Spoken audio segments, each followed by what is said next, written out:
फरीदाबाद के गांव चोली दीपर के भाई एक बासर पुलिस अफसर के खिलाफ एहतजाज करने प्रेस क्लब पहुंच गए। ताजिर अयास अली दीपर, इम्तियाज़ अली दीपर प्रेस क्लब फरीदाबाद पहुंच गए। बासर पुलिस अफसर अली मुर्तज़ा दीपर और उसके भाइयों के खिलाफ एहतजाज करते हुए कहा कि बासर पुलिस अफसरान और उनके भाई हमारी ज़मीन पर कब्जा करना चाहते हैं। गाँव के करीब पुलिस अफसर की ज़मीन के करीब हमारे आबाओ अजदाद की 20 जरीब ज़मीन है। पुलिस एहलकार कह रहा है कि मुझे ज़मीन दो। जब हमने इनकार किया तो उन्होंने हमारी ज़मीन तक पानी की रसाई के रास्तों को रोक दिया। बासर पुलिस एहलकार जो ड्यूटी पर भी नहीं, उसने हमारी ज़िंदगियां मुश्किल कर दी हैं। हम अपने गांव और अपनी ज़मीन तक नहीं आ सकते। बरादरी के नेक लोगों से शिकायत करने के बावजूद वो किसी की नहीं सुनते और जान से मारने की धमकियां देते हैं। हम कारोबारी लोग हैं, अगर हमें कोई नुकसान पहुंचा तो जिम्मेदार पुलिस एहलकार अली मुर्तज़ा दीपर और उसके भाई होंगे।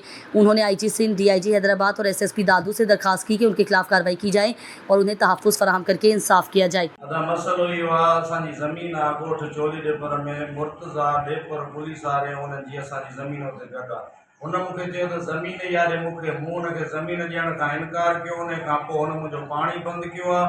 उन खां बाद में ट्रैक्टर काॾऊं टपण नथो छॾे, काॾऊं बि पंहिंजे ज़मीन न छॾी। वरी उनजे मामा उनखे असांजे माइटनि हुनजा मामा हाजी अहमद अली मुला सुल्तान उन्हनि असांखे पंहिंजे ज़मीन मां रस्तो ॾिनो। उन्हनि सां गंद ॻाल्हाइण, गारियूं ॿियो ज़मानो। उन खां बाद में जेकी ट्रैक्टर काया है इमरान ने पर उन्हनि सां गॾु बि वरी पोइ हुन मजबूर थी असां वियासीं कोर्ट जेको आहे सो FIR कई, हुकुम ॾिनई फरीदाबाद SH खे त FIR कर। FIR थी वई। हाणे जेकी शाहिद जेकी अचनि था, जेके असां सां गॾु ख़ुदा करणु शाहिदी था ॾियनि, हे उन्हनि सां बि जेको आहे सो वेहण जे लाइ तयारु आहे। ऐं उन खां बाद में असांखे धमकाए अलॻि थो। मां हिकिड़ो कारोबारी माण्हू आहियां, शरीफ़ माण्हू कारोबारी, हीअ असांखे धमकाए थो। असांजी DIG, IG, SSP दादू, DSP मेहर सभिनी खे गुज़ारिश आहे त हिन पुलिस वारे जेको आहे सो उन सां कुझु कनि ऐं असांखे इंसाफ़ मिले। ऐं हीअ ड्यूटी बि कोन थो करे, हीअ वीज़ा ते आहे। हीअ वीज़ा जे बावजूद इहो हिते रहियो पियो आहे। 5 रुपया हुनखे मिलनि था, उन वीज़ा जे हिसाब सां हिते रहियो पियो आहे।